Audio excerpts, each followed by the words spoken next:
विद्युत आघात रे हाथी मृत्यु घटना।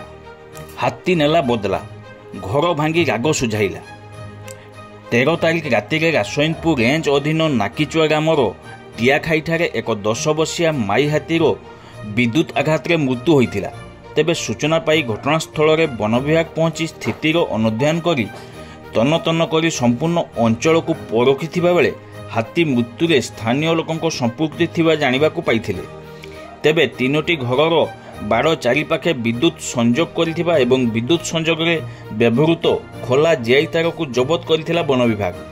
15 तारिख दिन घटनास्थल संपृक्त 3 जन अभियुक्त पीरू हांसदा, सिंगराई हांसदा, तफान हांसदा को वाइल्ड लाइफ एक्ट मामला रुजु कर गिरफ कर गिरफ 3 जन नाकीचुआ एक टियाखाई ग्रामर बोली जना पड़िथिला।